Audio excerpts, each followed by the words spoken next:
संपूर्ण ब्रज साक्षात राधा कृष्ण का प्रकट स्वरूप है।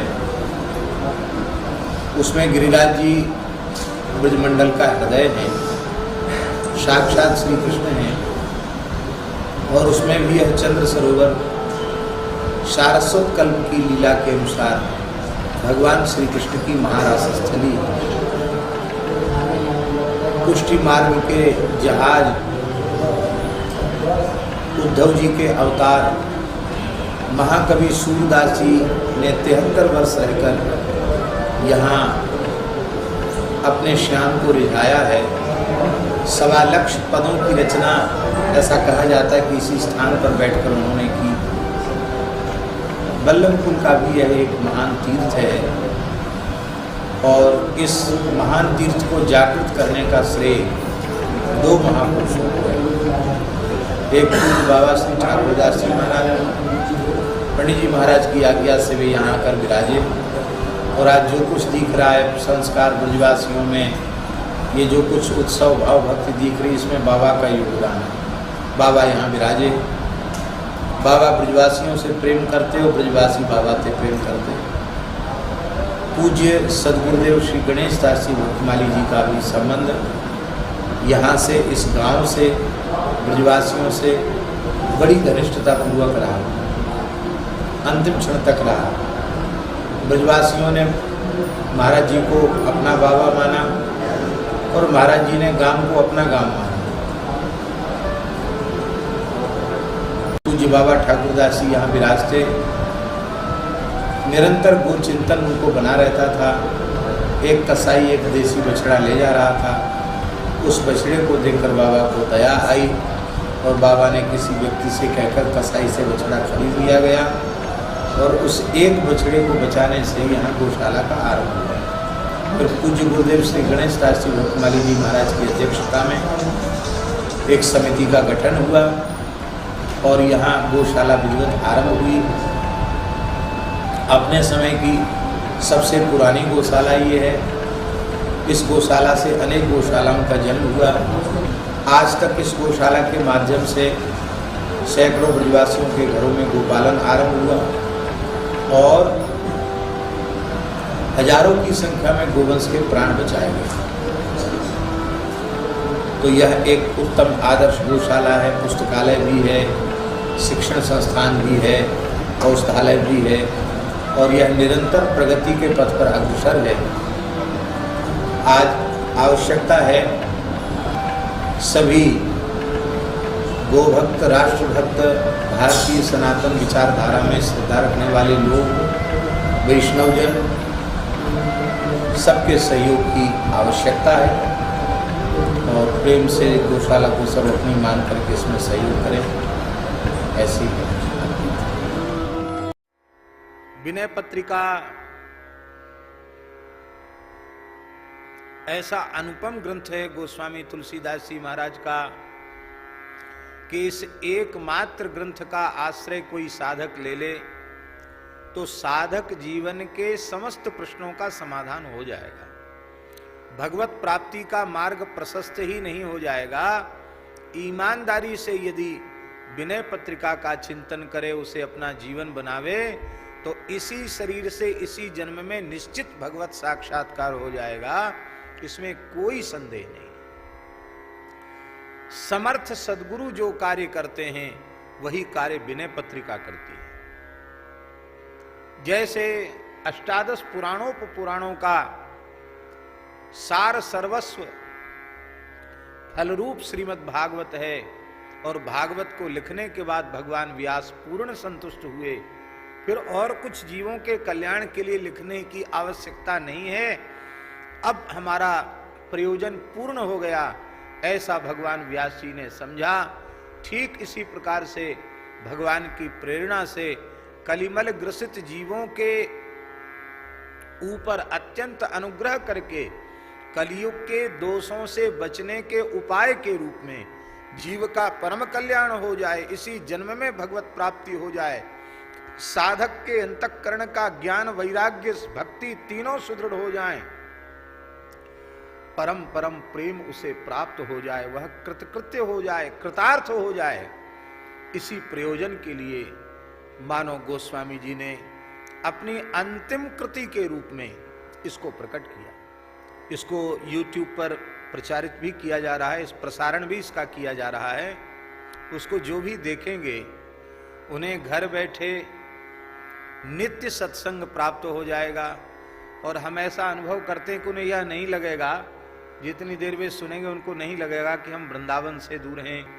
आप अपने घर में बैठकर यह अनुभव करेंगे कि हम संतों के, गुरुजनों के चरणों में श्रीधाम वृंदावन में ही भावमय स्वरूप से बैठकर श्री विनय पत्रिका के माध्यम से रामचंद्राय नमः।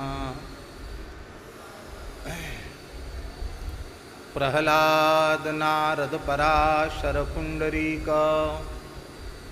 व्यासाम्बरीश शुक शौनक भीष्म दाल्भियान रुक्मांगदार्जुन वसिष्ठ विभीषणादीन पुण्यानिमान परम भागवतान नमामि। वाञ्छाकल्पतरुभ्यश्च कृपा सिंधुभ्य एव च पतितानां पावनेभ्यो वैष्णवेभ्यो नमो नमः। सीतानाथ समारंभां श्रीरामानंदार्य मध्यमाम् अस्मदाचार्यपर्यन्तां वन्दे गुरुपरम्परां। नमो गोभ्यः श्रीमतीभ्यः सौरभेयीभ्य एव च नमो ब्रह्मसुताभ्यस्य पवित्राभ्यो नमो नमः। कल्याणानां निधानं कलिमलमथनं पावनं पावनानां पाथेयं यन्मुमुक्षोः सपदि परपदप्राप्तये प्रस्थितस्य विश्रामस्थानमेकं कविवरवचसां जीवनं सज्जनानां बीजं धर्मद्रुमस्य प्रभवतु भवतां भूतये राम नाम।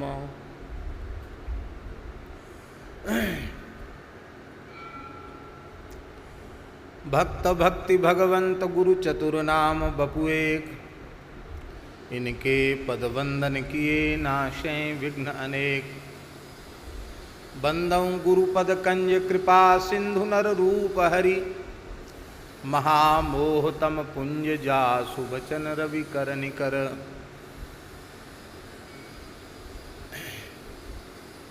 प्रणवं पवन कुमार खलवन पावक ज्ञान घन, जासु हृदय आगार बसहि राम सर चाप धर। श्री राम जय जय राम।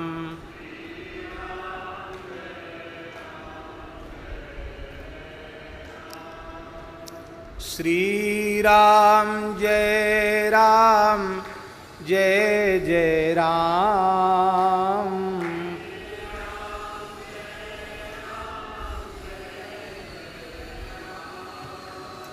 श्री राम जय जय राम।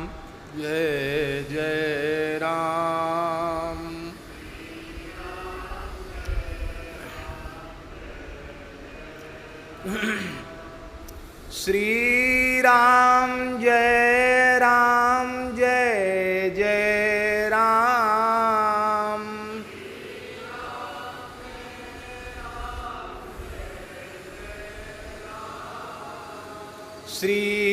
राम जय जय राम। श्री राम जय जय राम।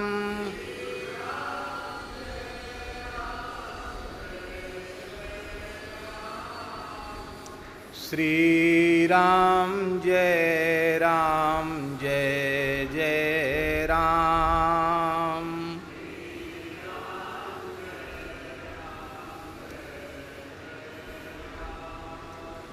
श्री राम जय जय राम।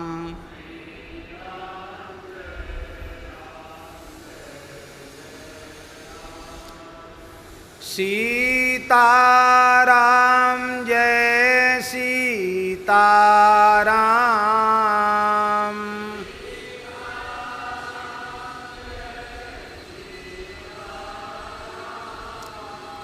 राधे श्याम जय राधे श्याम।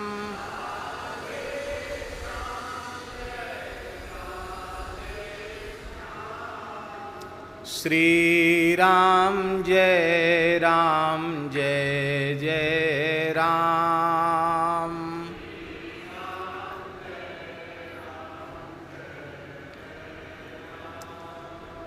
जय गौ माता जय गोपाल।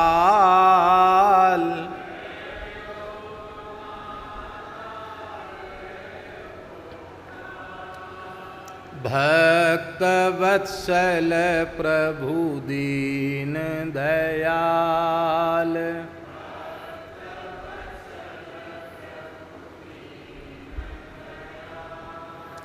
श्री राम जय जय राम।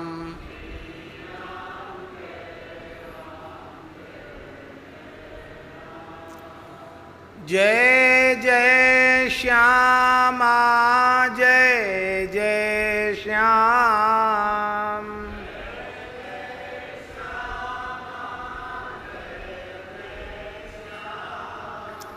जय जय श्री वृंदावन धाम।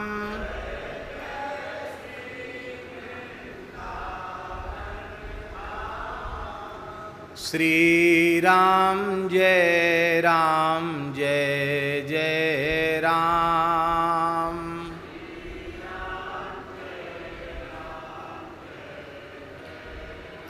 श्री सीता रामचंद्र भगवान की जय। श्री सीताराम नाम महाराज की जय। श्री बंसीवट बिहारिणी बिहारी जी महाराज की जय। श्री यमुना पुलिन बिहारिणी बिहारी जी महाराज की जय। श्री यमुना महारानी की जय। श्री गिरिराज महाराज की जय। यज्ञेश्वरी जगज्जननी गौ माता की जय। श्री सूरश्याम गोधाम की जय। श्री जड़खोर गोधाम की जय। श्री पथमेड़ा गोधाम की जय।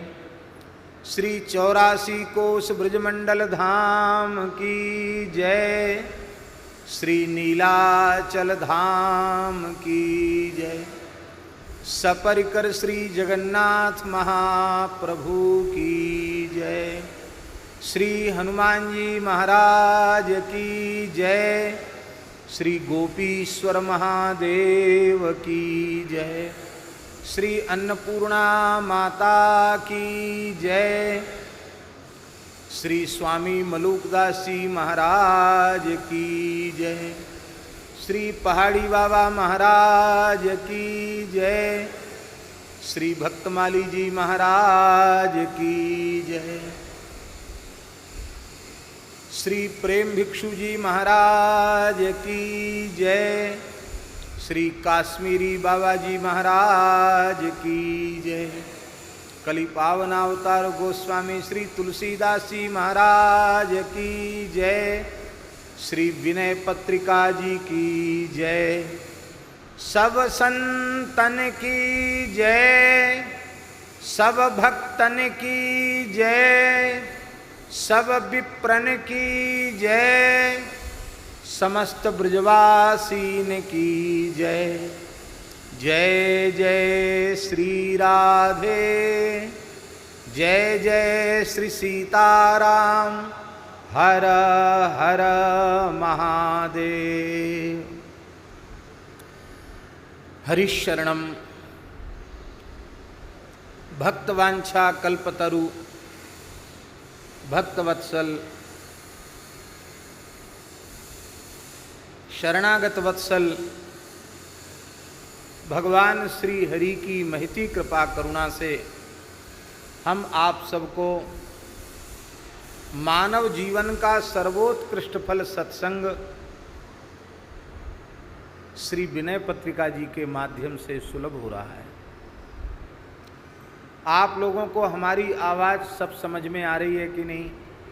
नहीं आ रही हो तो ये जो आवाज़ करने वाले उपकरण बंद कर दिए जाएं, क्योंकि इनको बंद करने से गर्मी तो लगेगी लेकिन आवाज़ बहुत अच्छी आएगी।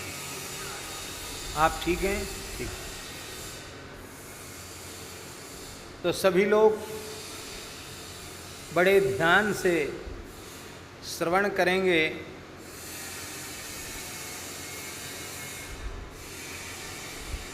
आज एक बड़े दिव्य महापुरुष, उन्होंने गंगा जी के तट पर विराजते हैं, श्री फर्रुखाबाद वाले महाराज जी, ब्रह्मचारी जी महाराज। कल कृपा पूर्वक वो पधारे थे, आज उन्होंने प्रस्थान किया। उनके पास बैठकर कुछ चर्चा करने में दास को विलंब हुआ।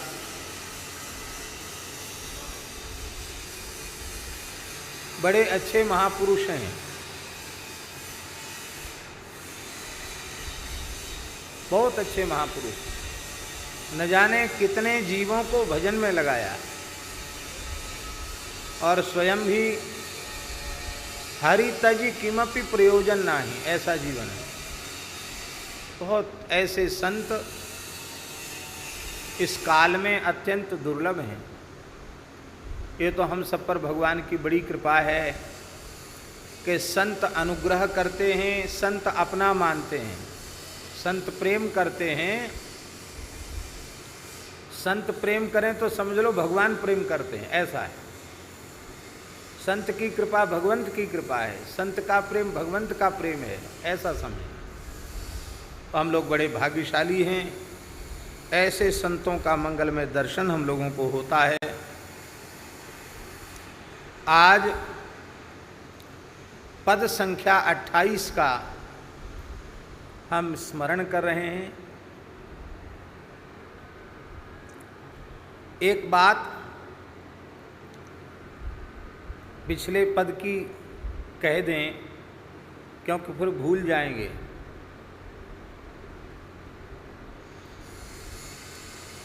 देखो, गोस्वामी जी का बड़ा विलक्षण क्रम है।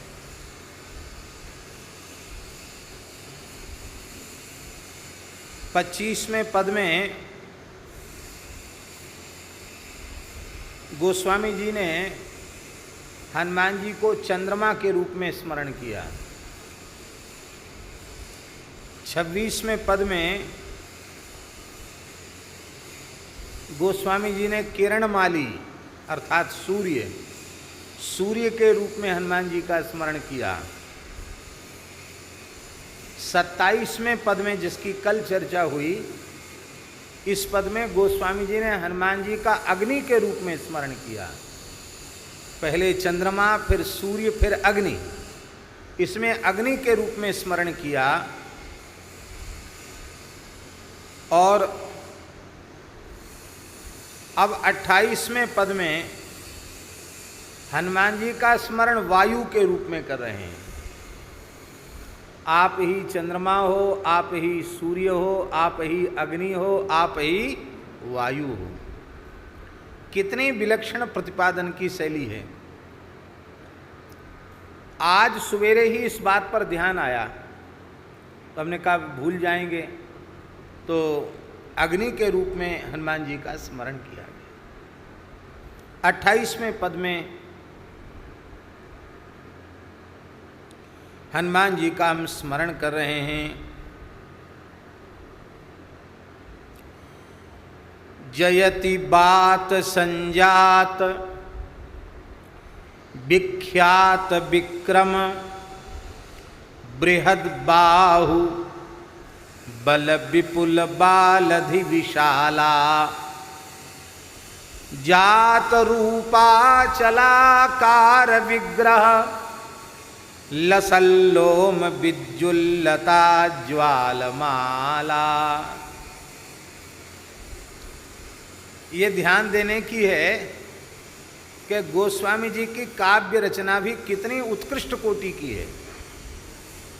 जहाँ सर्वथा शास्त्र सम्मत है, पर ये हिंदी के पद ऐसे हैं गोस्वामी जी के कि संस्कृत का बोध न हो और ग्रंथों में प्रवेश न हो तो पाठ करने पर भी इनका अर्थ ही समझ में नहीं आएगा। कैसा अगाध ज्ञान गोस्वामी जी का है। जयति बात संजात विख्यात विक्रम बृहद बाहुबल विपुल बालधि विशाला। जात रूपा चलाकार विग्रह लसल्लोम विद्युल्लता ज्वालमाला। जयति बालार्कवर बदन पिंगल नयन कपिस करकस जटा जूट धारी। विकट भ्रुकुटी वज्र दसन नख बैरी मदमत्त कुंजर पुंज कुंजरारी। जयति भीमार्जुन व्याल सूदन गर्भहर धनंजय रथत्राण केतु। भीष्म द्रोण कर्णादि पालित काल दृक् सुयोधन चमू निधन हेतु। जयति गतराज दातार हंतार संसार संकट दनुज दर्पहारी। इति अति भीति ग्रह प्रेत चौरा नल व्याधि बाधा शमन घोर मारी। जयति निगमागम व्याकरण करण लिपि काव्य कौतुक कला कोटि सिंधो। साम गायक भक्त कामदायक वामदेव श्री राम प्रिय प्रेम बंधो। जयति घर्मांशु संदग्ध संपाति नव पक्ष लोचन दिव्य देह दाता। काल कलि पाप संताप संकुल सदा प्रणत तुलसीदास तात माता। जयति बात संजात विख्यात विक्रम बृहद बाहुबल विपुल बालधि विशाला। बोलिए श्री हनुमान जी महाराज की। इस 28वें पद में हम यथामति यथा समय तो चर्चा करेंगे ही। यहाँ हनुमान जी के स्वरूप वर्णन में एक विलक्षण बात है। पिंगल जटा जूटधारी हनुमान जी का वर्णन। स्वर्ण के समान बड़ी बड़ी विशाल जटाएं श्री हनुमान जी के हैं और जटाओं का मुकुट उन्होंने अपने मस्तक पर बांध रखा है। जटा मुकुटधारी हनुमान जी। आपने कहीं जटाधारी हनुमान जी देखें?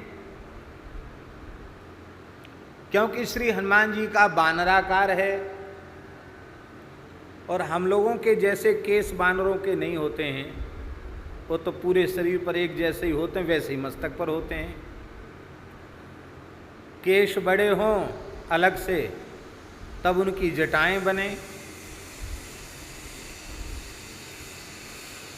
पर एक बात ध्यान में रहनी चाहिए कि श्री हनुमान जी बानराकार में होने पर भी बानर नहीं है।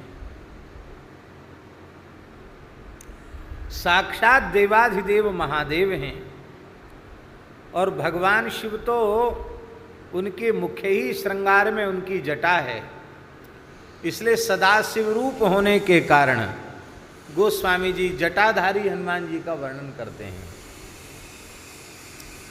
और एक प्राचीन चित्र में भी हनुमान जी की ध्यानस्थ मुद्रा में दास ने दर्शन किया, हनुमान जी के विशाल जटा है। तो आज वो स्मृति आई, लगता है उस चित्रकार ने इसी पद को आधार मान करके हनुमान जी के जटा बनाए हो। बड़ा सुंदर श्री हनुमान जी के स्वरूप का वर्णन किया है।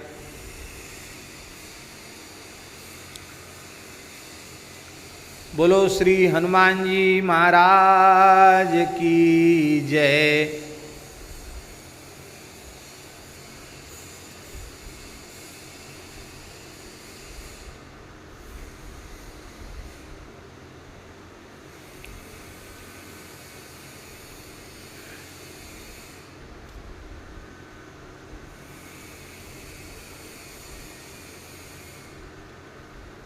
गोस्वामी जी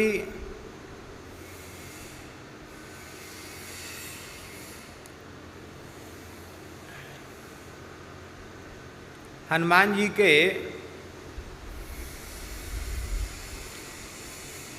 स्वरूप का आरंभ से लेके 12 पदों में अलग अलग प्रकार से वर्णन कर रहे हैं। ये श्री हनुमान जी का, ये श्री गोस्वामी तुलसीदास जी महाराज का वैशिष्ट्य है।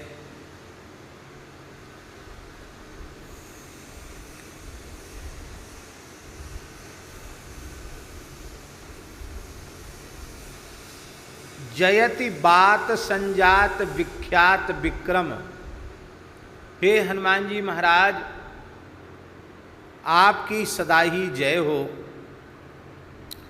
आप बात संजात हैं।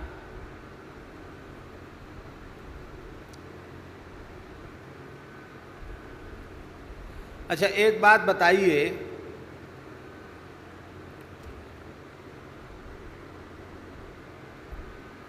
बात संजात की जगह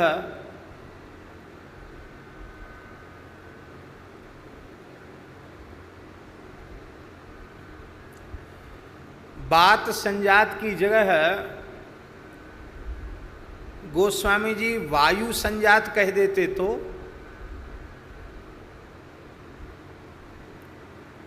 इस पद्य में जयति बात संजात विख्यात विक्रम, यहाँ गोस्वामी जी कह देते जयति वायु संजात विख्यात विक्रम। बात की जगह वायु कहना ज़्यादा सुकर था, अर्थ भी स्पष्ट अधिक था, और अंतस्थ वर्ण का उच्चारण होने से, यारा लावा ये सब अंतस्थ है ना, तो अंतस्थ वर्ण का उच्चारण होने से उसमें कर्कशता भी नहीं रहती, मृदुता आ जाती। बात में तो तकार के उच्चारण में दंत स्थानीय है, नृतुलसानाम दंता, तो कुछ कर्कशता आ गई, इसलिए बात संजात की जगह वायु संजात कहते तो ज़्यादा अच्छा होता, ऐसा लगता है। लेकिन गोस्वामी जी ने बात संजात कहा, वायु संजात नहीं कहा।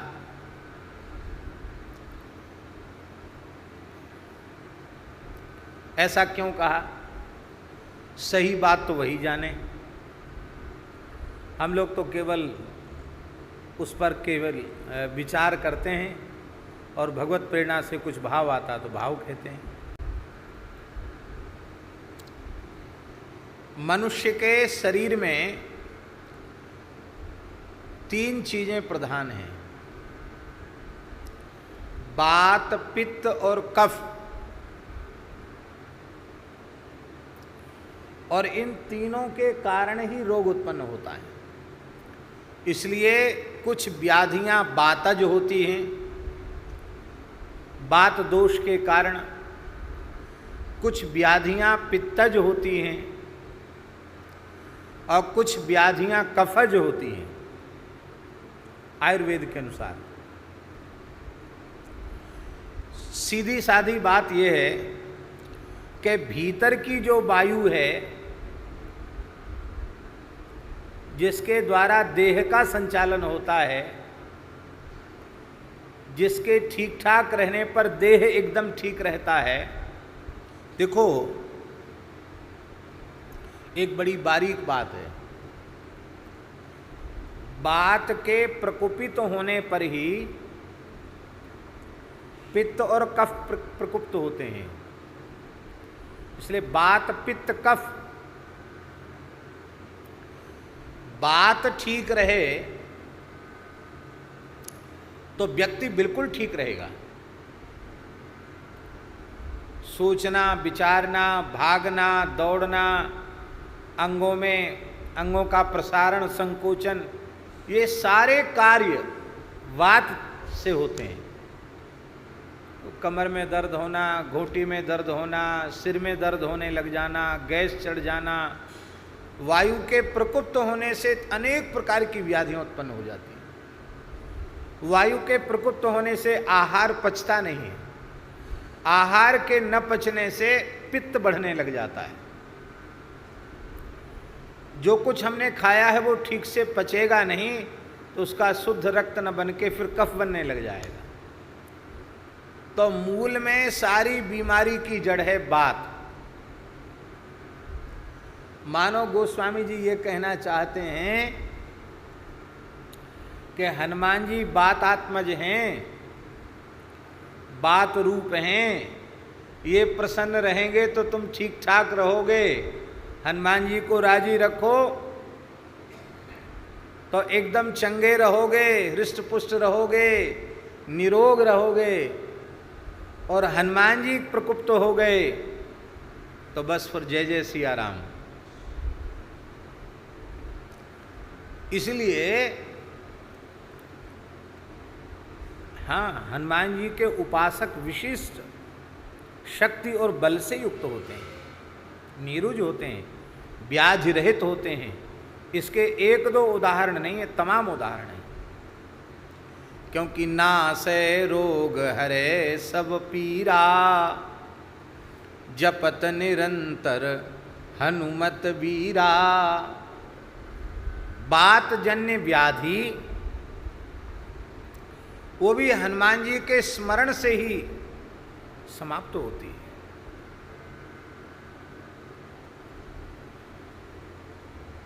गोस्वामी श्री तुलसीदास जी महाराज भी बहुत अस्वस्थ हो गए थे। इतने अस्वस्थ हो गए थे कि हनुमान बाहुक में गोस्वामी जी ने कहा है, पाए पीर, पेट पीर, बाह पीर, मुंह पीर, जर जर सकल शरीर पीरमयी है। शरीर का कोई अंग ऐसा नहीं जिसमें असह्य वेदना न हो। मोह पर दवरी दमानक सी दई है, हो तो बिन मोल के ओट राम नाम की ललाट लिख लई है। कुंभज के किंकर बिकल बूढ़े गोकुरन, हाय राम राय ऐसी हाल कहूं भई है। अत्यंत पीड़ित होकर ये उन्होंने कहा है। और वह बात जन्य व्याधि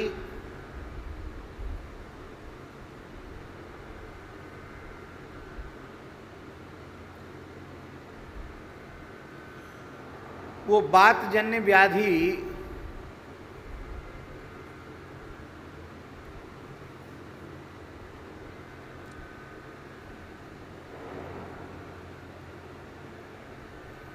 कली के प्रचंड प्रकोप से ही हुई थी।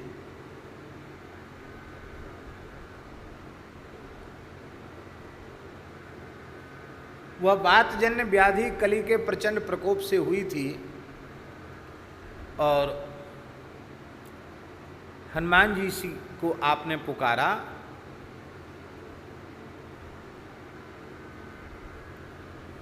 और श्री हनुमान जी की विशेष कृपा से आपकी व्याधि का शमन हुआ है।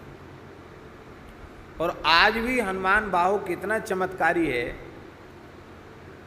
हमने तो कई लोगों के लिए प्रमाण देख लिया। एक सज्जन है,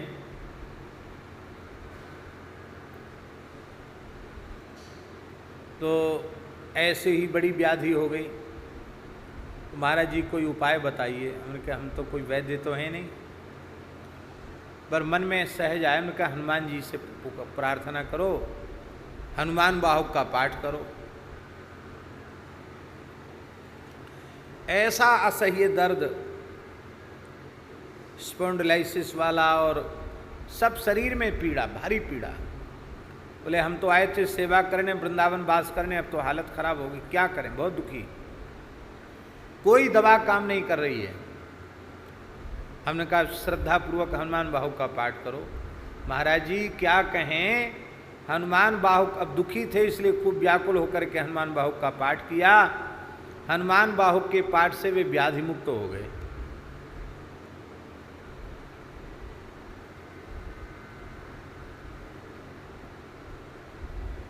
इनके शरीर में, दीनबंधु दास जी के शरीर में भी बड़ी भारी पीड़ा। 10 दिन जयपुर में चिकित्सा करा के आए, दिल्ली में दिखाया, जाने कहाँ कहाँ इनकी पीड़ा ही खत्म नहीं हो रही थी, भारी दर्द इनको। हनुमान जी की कृपा से ही इनकी पीड़ा दूर हो गई। हनुमान वाहक पाठ और हनुमान जी की कृपा। प्रायः डॉक्टर कहते थे ऑपरेशन होगा,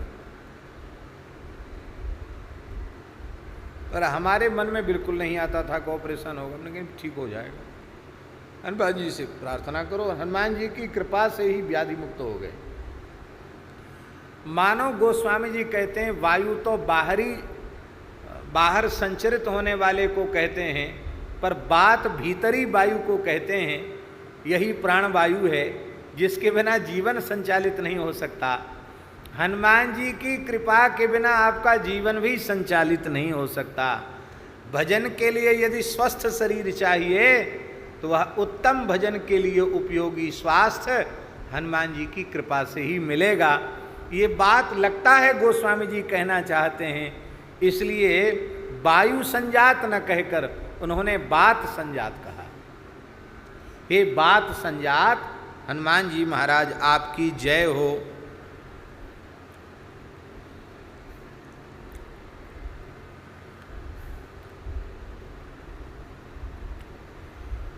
विख्यात विक्रम, आपका पराक्रम अत्यंत विख्यात है, प्रसिद्ध है। कितना विख्यात है पराक्रम आपका?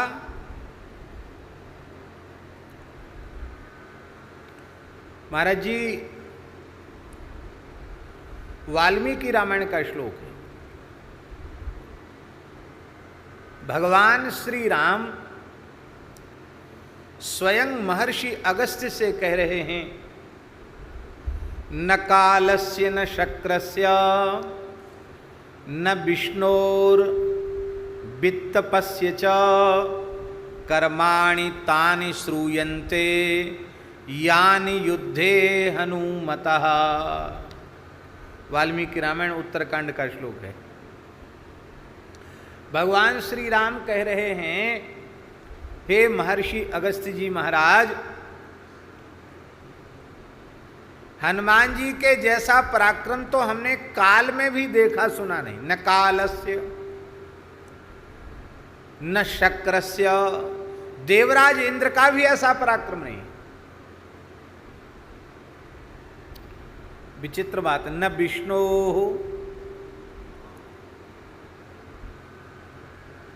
विष्णु का भी ऐसा पराक्रम नहीं। ये क्या है? अरे हनुमान जी में पराक्रम है वो किसका है? विष्णु का ही तो पराक्रम है। पर ये तो ठाकुर जी की विशेषता है, वो अपने जनों को अपने से अधिक महत्व देते हैं। देखा है ना, छोटे बच्चों को लोग अपने सिर पे बिठा लेते हैं, कंधे पर बिठा लेते हैं। ये राम जी का कंधे पर बिठाने जैसा है। और इसमें कोई झूठी बात नहीं है। हनुमान जी जैसा पराक्रम दिखाते हैं वैसा पराक्रम भगवान अवतार लेकर वैसे पराक्रम नहीं दिखाई पड़ते हैं हनुमान जी के जैसे। इसलिए भगवान कोई बनावटी बात नहीं बोल रहे हैं, ठीक बोल रहे हैं। न विष्णु ऐसा पराक्रम तो विष्णु भगवान का भी नहीं देखा जाता है। वित्तपस्य च, कुबेर का भी ऐसा पराक्रम देखा सुना नहीं जाता है। कर्माणि तानि श्रूयन्ते यानि युद्धे हनुमतः, ऐसे कर्म कुबेर के भी नहीं सुने जाते हैं, विष्णु के, इंद्र के, काल के, किसी के ऐसे पराक्रम देखे सुने नहीं जाते हैं जैसे पराक्रम हनुमान जी के युद्ध में हैं।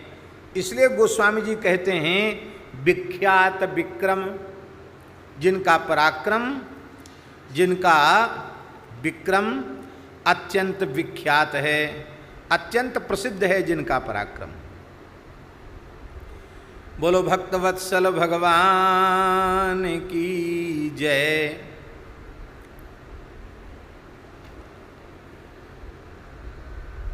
देवताओं में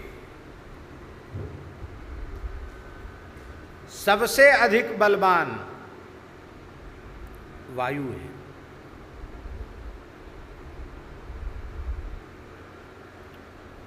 कभी कभी तूफान आ जाता है, सब उलट पलट हो जाता है। अभी जिस दिन तूफान आया था यहां तो नुकसान हो गई, जड़खोर में बड़ा नुकसान हुआ। बहुत वृक्ष, हमारे तटीय स्थान के बड़े प्राचीन वृक्ष, सैकड़ों वर्ष पुराने वृक्ष वे टूट गए, उखड़ गए। बड़ा भयंकर तूफान था।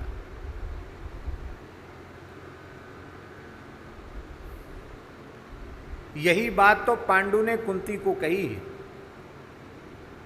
दुर्वासा जी के मंत्र का कुंती ने जप किया तो बोले पुत्र धर्मनिष्ठ होना चाहिए, इसलिए तुम पहले धर्मराज का आवाहन करो। कुंती ने धर्मराज का आवाहन किया, धर्मराज के अंश से युधिष्ठिर का जन्म हो गया। अब महाराज अब और किसका आवाहन करें? बोले पुत्र धर्मनिष्ठ तो है लेकिन बलवान बहुत होना चाहिए, क्योंकि शत्रुओं का मुकाबला बिना बल के कैसे होगा। गौ ब्राह्मण और प्रजा की रक्षा, आतताइयों को दंड, ये बिना बल के संभव नहीं है। इसलिए देवताओं में सर्वाधिक बलवान वायु हैं। इसलिए हे कुंती तुम वायु देवता का स्मरण करो। और वायु देवता की कृपा से भीमसेन का जन्म हुआ।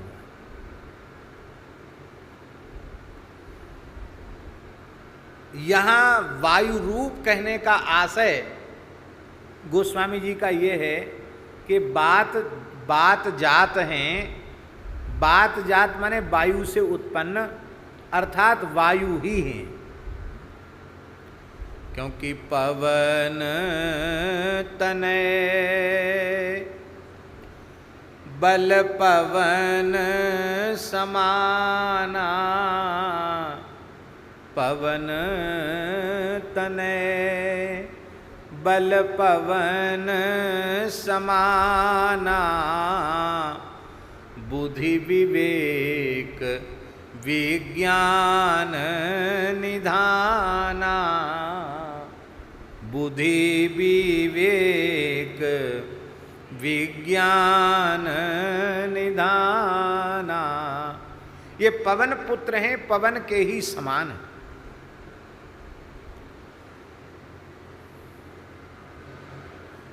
सबसे अधिक तेज चलने वाले कौन हैं? पवन।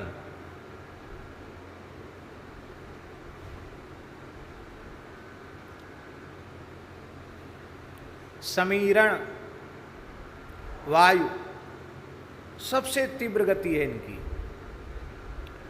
इसलिए हनुमान जी की भी गति बहुत तीव्र है। पवन के समान ही हनुमान जी। पवन ही समस्त प्राणियों का प्राण है, हनुमान जी सबके प्राण हैं। हनुमान जी के बिना सब निष्प्राण है, इसकी चर्चा हम पहले कर चुके हैं। जब मेघनाथ के बाणों से सब घायल और मूर्छित हो गए और विभीषण जी मसाल जला जला करके देख रहे थे किसमें चेतना है किसमें नहीं, तो जब जामवंत जी के पास गए थे कि इनमें चेतना है, तो जामवंत जी ने कहा आप कौन? बोले मैं विभीषण तुम ठीक हो? बोले हाँ मैं ठीक हूँ। क्या कर रहे हो? मैं देख रहा हूँ कौन कैसी हालत में है। तो जामवंत जी ने पूछा कि हनुमान जी कैसे हैं? अरे तुमने राम जी का समाचार नहीं पूछा, लक्ष्मण जी का नहीं पूछा, वानरराज सुग्रीव जी का नहीं पूछा, युवराज अंगद का समाचार नहीं पूछा, हनुमान जी का समाचार क्यों पूछ रहे हो?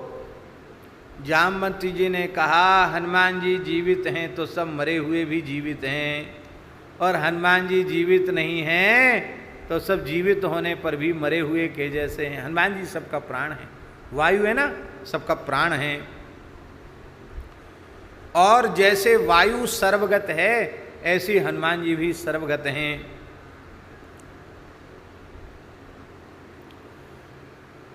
जादू टोना ये सब भी बात व्याधि के भीतर आते हैं।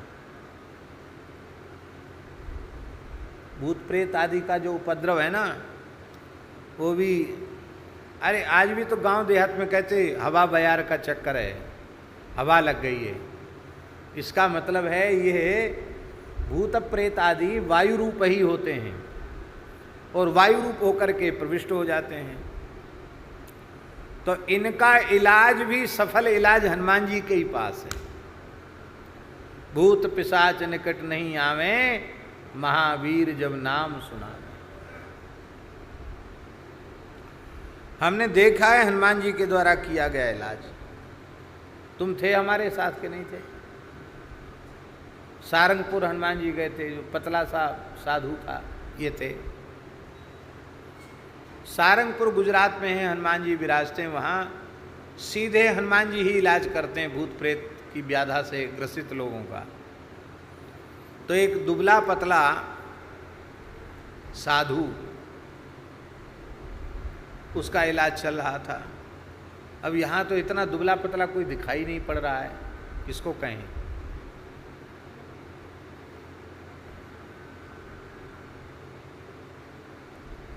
इतना दुबला पतला कोई है? अभी तो किसी पर नजर नहीं पड़ रही है।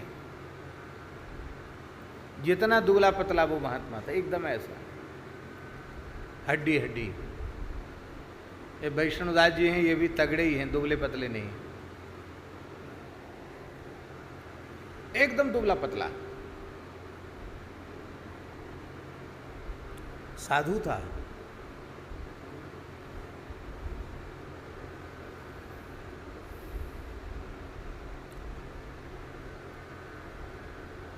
तो हम लोग हनुमान चालीसा का पाठ करने लगे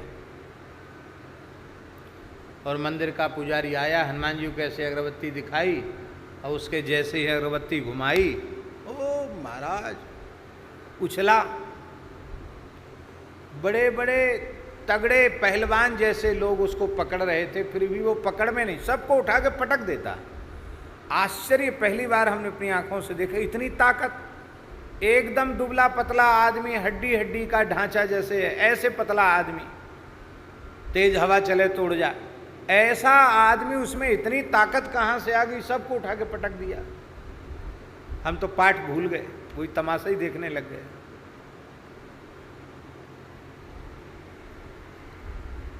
पूरी जानकारी प्राप्त करने पर पता चला इस पर 71 भूत थे। कितने कितने भूत? हाँ, 70 और 1 71, 71 भूत थे इसके ऊपर। अब कितने बचे हैं? बोले 3-4 बचे हैं। अब धीरे धीरे सब हनुमान जी निकाल रहे हैं सबको। अब ये ठीक हो जाएगा, कुछ दिनों इलाज और चलेगा, ठीक हो जाएगा। हमने सारी घटना आकर यहीं महाराज जी को सुनाई। महाराज जी बोले, गुरुदेव श्री भक्तमाली जी महाराज बोले, पंडित जी आपने इस घटना से क्या प्रेरणा ली? कि महाराज जी हम तो कोई प्रेरणा नहीं ली, ये देख के आए, वो हमने आपको सुनाया। बोले इससे प्रेरणा लेनी चाहिए। क्या कहते? एक सज्जन आ जाए अपने निकट तो अपने जैसे अनेक सज्जनों को इकट्ठा कर लेगा, और एक दुष्ट आ जाए पास में तो अपने जैसे सैकड़ों दुष्टों को इकट्ठा कर लेगा। एक भूत आया, उसने अपने जैसे 70 और बुला लिए। इसलिए एक सद्गुण जीवन में ठीक से आ जाएगा तो वह सद्गुण अपने जैसे तमाम सद्गुणों को भीतर ले आएगा। एक दुर्गुण बढ़िया से भीतर जम जाएगा तो वह एक दुर्गुण ही सैकड़ों दुर्गुणों को इकट्ठा कर देगा। इसलिए दुष्ट दुर्गुणों से दूर रहना चाहिए, साधु सज्जन सद्गुण इनके संपर्क में रहना चाहिए, ये प्रेरणा लेनी चाहिए। हमने पूछा इसको, लड़के को प्रेत कैसे उपद्रव हुआ? बोले महाराज जितना पवित्र रहना चाहिए उतना ये पवित्र नहीं रहता था, और ऐसी ही एक स्थान पर इसने लघुशंका कर दी, मूत्र त्याग कर दिया, और अशुद्ध शरीर था, अशुद्ध अवस्था थी, और प्रेत प्रविष्ट हो गया। इसलिए जो लोग सदा सर्वदा पवित्र रहते हैं उनको ये अशुद्ध आत्माएं छू नहीं सकती हैं। कहीं न कहीं हमारे आचार में दोष उत्पन्न होता है, तभी इस प्रकार का उपद्रव हमारे जीवन में आता है। बोलो भक्तवत्सल भगवान की जय। तो हनुमान जी वातात्मज होने से इस प्रकार के विकारों को भी दूर करने वाले हैं। और कैसे हैं? विख्यात विक्रम, इनका पराक्रम अत्यंत विख्यात है, प्रसिद्ध है। बृहद बाहु, हनुमान जी की भुजाएं छोटी नहीं है, बृहद बाहु है हनुमान जी। बृहद बाहु का अर्थ है आजानुबाहु। महापुरुषों के लक्षण में आजानुबाहुत्व एक विशेष लक्षण उनका होता है। हमारे पूज्य सदगुरुदेव श्री भक्तमाली जी महाराज भी आजानुबाहु थे। महाराज जी के हाथ बहुत विशाल थे, बाद में तो कमर झुक गई, और नहीं तो पहले हमने खूब देखा ये हाथ घुटने से नीचे आते थे। और यही बात दास ने परम श्रद्धेय स्वामी राम सुखदास जी महाराज का दर्शन किया, उनकी भी भुजाएं बहुत विशाल थी। निकट से हम लोग दर्शन करते थे तो हमने नापी तो नहीं, और ना उनको उस प्रकार से स्वतंत्र रूप से चलते देखा, लेकिन उनकी भुजाओं को देख करके ये स्पष्ट होता था कि पूज्य स्वामी जी भी आजानुबाहु थे। हमारे महाराज जी कहते थे कि महात्मा गांधी में एक बड़ी भारी विशेषता थी, कहते वो आजानुबाहु थे। क्यों? महाराज जी ने तो उनको देखा, महात्मा गांधी को देखा विद्यार्थी जीवन में। काशी में वे आए, उनकी सभा में भी महाराज जी गए, गांधी जी का प्रवचन भी उन्होंने सुना। तो महाराज जी कहते थे कि गांधी जी भी आजानुबाहु थे। ये विशिष्ट लक्षण है महापुरुषों का। और हमारे श्री चैतन्य महाप्रभु जी तो आजानुलंबित भुजौ कनिकावदातौ, आजानुबाहु। गोस्वामी तुलसीदास जी महाराज भी आजानुबाहु, श्री मलुकदास जी महाराज भी आजानुबाहु। ये विशिष्ट लक्षण है हनुमान जी का, ये विशिष्ट लक्षण है। बृहद बाहु, बहुत विशाल भुजाएं हैं हनुमान जी की। इस बृहद बाहु से एक आशय और है, वो आशय ये है कि सताने वाला व्यक्ति चाहे जितना बलशाली हो, चाहे जितना प्रभावशाली हो, उसकी भुजाएं हनुमान जी के जैसी न तो विशाल हो सकती हैं, ना हनुमान जी के जैसी बलिष्ठ हो सकती हैं। इसलिए यदि तुमने श्री हनुमान जी का आश्रय ले रखा है तो संसार का कोई भी बड़े से बड़ा बलवान प्रभावशाली व्यक्ति भी तुम्हारा कुछ भी नहीं बिगाड़ सकता है।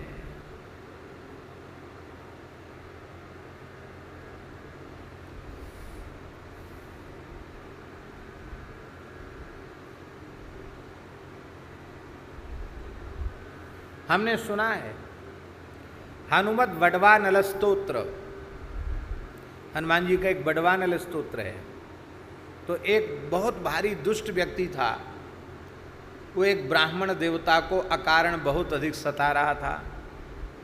संपत्ति जो अधिकार कर ही लिया और फिर भी पीछे पड़ा था ब्राह्मण के। ब्राह्मण ने देखा कि इस प्रभावशाली व्यक्ति का विरोध करने वाला कोई नहीं है और हारे को हरिनाम, तो बहुत दुखी होकर के उसने हनुमान जी का आश्रय लिया। तो हनुमान जी का अनुष्ठान करने लगा। वो हनुमान जी ने थोड़ी उठापटक शुरू कर दी उस प्रभावशाली आदमी के। तो किसी ने उसको कह दिया, भड़का दिया, ये जो उठापटक तुम्हारे घर में मची है ना, वो पंडित जी हनुमान जी के पास बैठ के पता नहीं कौन सा पाठ करते हैं, उसी से सब उपद्रव हो रहा है। तो वह व्यक्ति उस ब्राह्मण को सताने के लिए वहां पहुंच गया। उस व्यक्ति का एकमात्र ही पुत्र था, युवा। वो युवा पुत्र जैसे ही बोले उस पंडित को, तो अभी हम उठा के वहाँ से भगाते हैं, खदेड़ते हैं उसको वहाँ से। तो जैसे ही आकर के वह उपद्रव करने वहाँ आया, अब ब्राह्मण बेचारा घबरा गया, पाठ कर रहा था हनुमत बड़वा नल स्तोत्र का। तो जैसे ही हनुमान जी का पर्दा खोला, पर्दा खोलते ही हनुमान जी की क्रोध भरी दृष्टि उस व्यक्ति पर पड़ी और वो तत्काल जलकर राख की ढेरी हो गया। ये सत्य घटना है। बड़ी कठिनाई से हनुमान जी का क्रोध शांत हुआ। पूरा परिवार शरण में आया। उसका तो वंश खत्म ही हो गया। एक ही कुलदीपक बालक था, वो भी चला गया और ब्राह्मण की विजय हुई। हनुमान जी में बड़ा भारी प्रचंड पराक्रम है। सताने वाले की भुजाएं और सताने वाले में बल हनुमान जी के जैसा नहीं हो सकता। इसलिए हनुमान जी की विशाल भुजाओं की छत्र छाया में रहने वाला साधु कभी भयभीत नहीं हो सकता, दुखी नहीं हो सकता। बोलो श्री हनुमान जी महाराज की जय। हम पहले निवेदन कर चुके हैं कि गोस्वामी जी 12 पदों में विनय पत्रिका में हनुमान जी का विविध रूपों में स्मरण इसलिए कर रहे थे, उसका एक यह भी हेतु था कि उस समय मुगल काल था। मुगलों के अत्याचार से भारतवर्ष आक्रांत था और इन यहाँ दबाए हुए, सताए हुए, कुचले हुए भारतीय आस्तिक समाज में बल भरने का कार्य गोस्वामी जी के इन पदों के माध्यम से। मानो वे कह रहे हैं गोस्वामी जी कि जो तुम्हारे ऊपर अत्याचार कर रहे हैं उनकी भुजाएं उतनी बड़ी नहीं हैं, उनमें बल उतना अधिक नहीं है, फिर भी तुम पीड़ित हो, सताए जा रहे हो। इसका कारण क्या है? इसका कारण यही है कि तुम विशाल भुजा वाले और अपरिमित बल वाले श्री हनुमान जी का आश्रय नहीं ले रहे हो। हनुमान जी का आश्रय लो, हनुमान जी को पुकारो। ये हनुमत उपासना के लिए गोस्वामी जी इन पदों के माध्यम से प्रेरित करते हैं।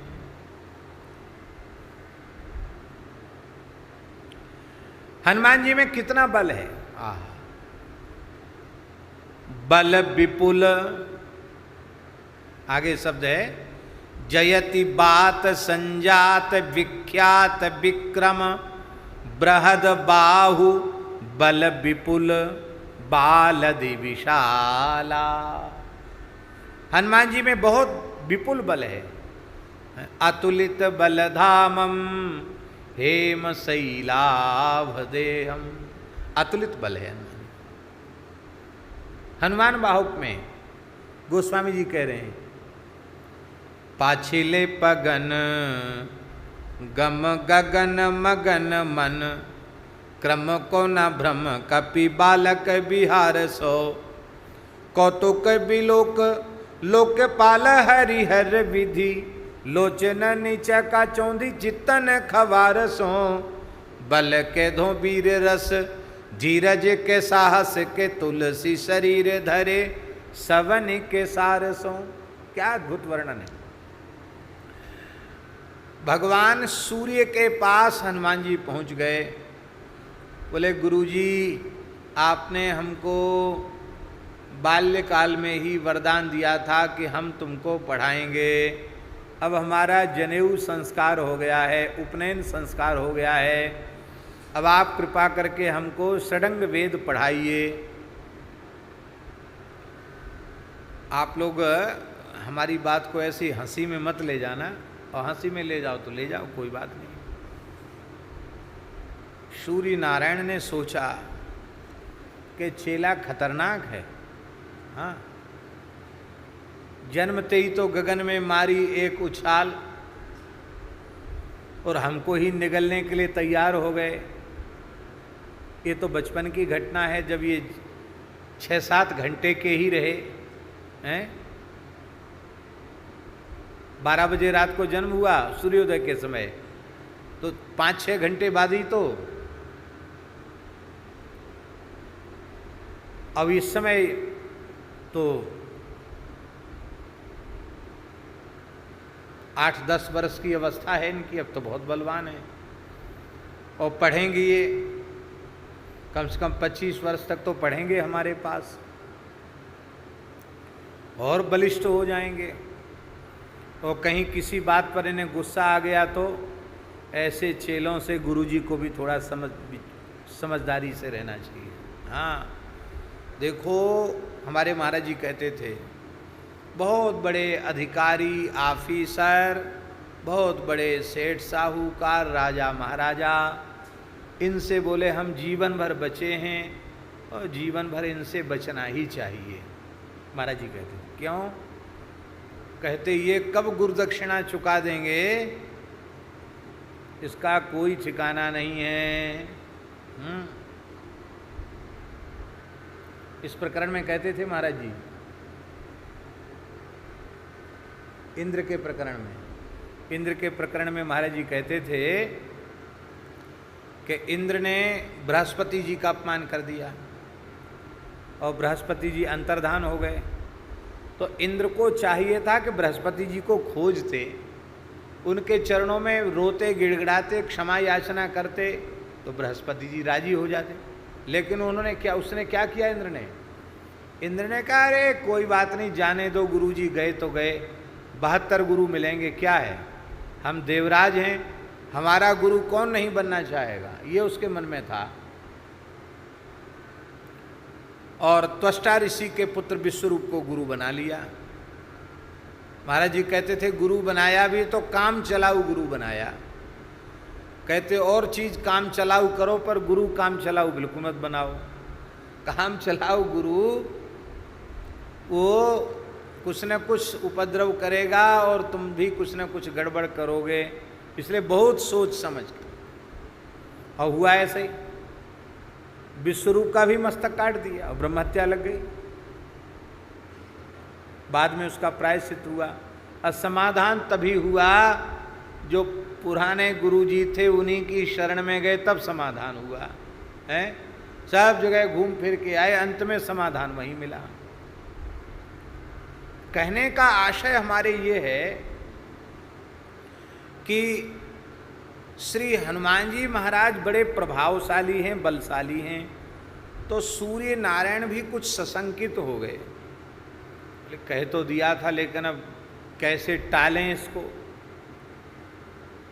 जब कोई व्यक्ति नहीं करना चाहता तो टाल मटोल करता है। तो सूर्य नारायण बोले कि देखो ऐसा है, पढ़ाने के लिए थोड़ी फुर्सत चाहिए, और हम तो दिनों रात दौड़ते ही रहते हैं। सूर्य नारायण को विश्राम नहीं है कभी। हम लोग सोचते जरूर कि रात में विश्राम कहाँ उनको, यहाँ रात है तो कहीं दिन है, तो वो तो चलते ही रहते हैं सूर्य नारायण, उनको विश्राम नहीं है। तो बोले ऐसे चलते फिरते थोड़ी पढ़ाई होती है, पढ़ाई के लिए थोड़ा स्थिर मस्तिष्क चाहिए और समय चाहिए। तो बोले कोई बात नहीं, आप राजी हों तो हम तो आपके साथ चलते फिरते भी पढ़ लेंगे, पढ़ना आपसे ही। तो सूर्य नारायण ने दूसरी समस्या बताई। सूर्य भगवान बोले कि देखो हमारे रथ पर इतनी जगह नहीं है कि वहाँ कोई बैठ सके, फिर हमारे शरीर में इतनी गर्मी है, इतना प्रचंड तेज है कि पास में बैठना बहुत मुश्किल है, कोई बैठ नहीं सकता। अब मान लो कथनचित तुम मेरे तेज को सहन कर भी लो, तो गुरु के समान आसन पर बैठकर पढ़ना ये तो बड़ा भारी दोष है। गुरु जी का आसन ऊपर होना चाहिए और पढ़ने वालों का आसन नीचे होना चाहिए। अब गुरु जी की गद्दी पर ही बैठ के पढ़ोगे, एक ये दोष होगा, अमर्यादा होगी। समझ गए ना बात? चलते फिरते पढ़ाना नहीं, रथ पे भी बिठाना नहीं, तुमको गुरु के समान आसन पर बैठने का दोष लग जाएगा। इसका मतलब था पढ़ाना ही नहीं।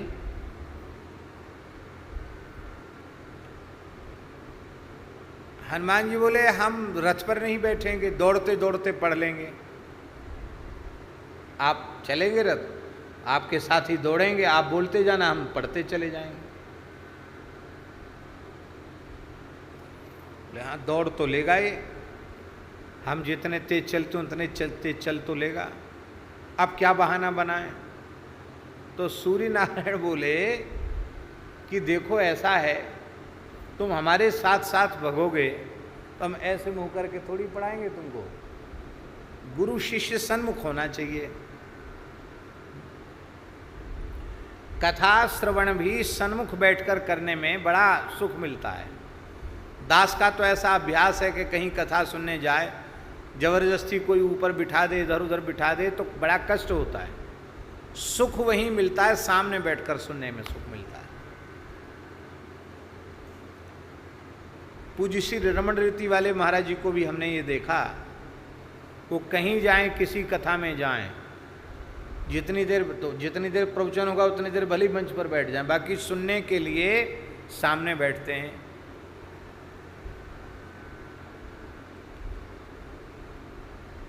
सन्मुख बैठ करके ही श्रवण का लाभ है। और वस्तुतः सत्संग भी अधिगम है। हाँ, जैसे गुरु शिष्य परंपरा से हम शास्त्रों का अधिगम करते हैं, सत्संग भी सबसे श्रेष्ठ अधिगम है। कैसे? आप अमुक ग्रंथ पढ़ रहे हैं तो अमुक ग्रंथ का ही बोध आपको गुरु जी की कृपा से हो रहा है। पर सत्संग में तो वेद, पुराण, इतिहास, धर्मशास्त्र, स्मृतियाँ, संत वाणी, न जाने कहाँ कहाँ की सब बात आ जाती। एक ही बात के पोषण में न जाने कितनी ज्ञान की बात आ जाती है। इसलिए सत्संग श्रवण से बढ़कर कोई दूसरी पढ़ाई नहीं है। बहुश्रुत जो होते हैं उनको अपने आप बोध हो जाता है। आपने दर्शन किया श्री मथुरा दास जी भक्तमाली जी का, सुना भी, दर्शन भी किया। एक अक्षर पढ़े लिखे नहीं थे। कहते पंडित जी, हमसे बोलते, पंडित जी मेरे राम, स्कूल नहीं बोलते तो स्कूल बोलते थे, मेरे राम स्कूल का मुख नहीं देखे हैं, माने विद्यालय गए ही नहीं। और वृंदावन के विद्वत गोष्ठियों में जब वे बोलते थे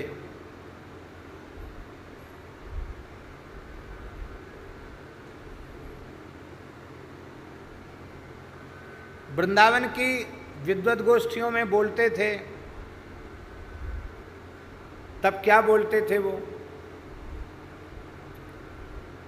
वृंदावन के बड़े बड़े पंडित ऐसे सिर पे हाथ खुजलाते थे, सैकड़ों श्लोक बोलते चले जाते थे, पढ़े लिखे नहीं थे। ये केवल श्रवण के द्वारा, सेवा और श्रवण के द्वारा। पंडित जी महाराज, पंडित श्री जगन्नाथ प्रसाद भक्तमाली जी महाराज, लंबे समय तक उनकी सेवा में पूज्य श्री मथुरा दास जी भक्तमाली जी रहे। और उन जमानों में बिजली नहीं थी। पंडित जी का पूरा सामान, उनके ग्रंथ, उनका सारा सामान खूब रहता था पंडित जी के पास, ग्रंथ भी रहते थे।